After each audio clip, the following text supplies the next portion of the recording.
அஜித்குமார் மரண வழக்கு தொடர்பாக கோயில் ஊழியர்களுக்கு சிபிஐ சம்மன் அனுப்பியிருக்கிறது. இது பற்றி மேலும் விவரங்களை தருகிறார் நமது செய்தியாளர் கணேசன். முழு விவரம். அஜித்குமார் கொலை வழக்கு தொடர்பாக சிபிஐ போலீசார் இன்று சிவகங்கை மாவட்டம் மடப்புறத்தில் 5 பேருக்கு சம்மன் வழங்கியுள்ளனர். சிவகங்கை மாவட்டம் மடப்புற கோயில் நிறுவன பாதுகாப்பு ஊழியர் அஜித்குமார் என்பவர் கடந்த ஜூன் 27ஆம் தேதி தங்க நகை திருட்டு தொடர்பாக மானாமரி உட்கோட்ட குற்றப்பிரிவு போலீசார் விசாரணைக்கு அழைத்துச் சென்றனர். ஜூன் 28 விசாரணை போது அஜித்குமார் கொலை செய்யப்பட்டார். இந்த வழக்கு தொடர்பாக முதல்வர் ஸ்டாலின் உத்தரவுப்படி சிபிஐ விசாரணை செய்து வருகிறது. கடந்த 2 நாட்களாக திருப்புவனம், மடப்புறம் ஆகிய இடங்களில் விசாரணை செய்த சிபிஐ போலீசார் இன்று சிவகங்கை மாவட்டம் மடப்புறம் பத்ராலயம்மன் கோயில் உதவி ஆணையர் அலுவலகத்துக்கு வருகை தந்தனர்.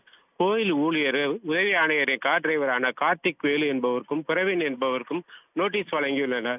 மேலும் சம்பவம் நடந்த ஜூன் 27ஆம் தேதி நிகிதாவின் காரை எடுத்துக்கொண்டு சென்று பார்க்கிங்கில் நிறுத்திய ஆட்டோ டிரைவர் அருண் என்பவருக்கும் சம்மன் வழங்கியுள்ளனர்.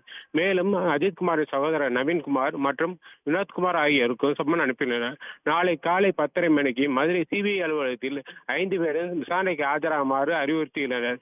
மேலும் கோயில் உதவி ஆணையர் கணபதி முருகன் என்பவரிடம் சிறிது விசாரணை செய்துள்ளனர்.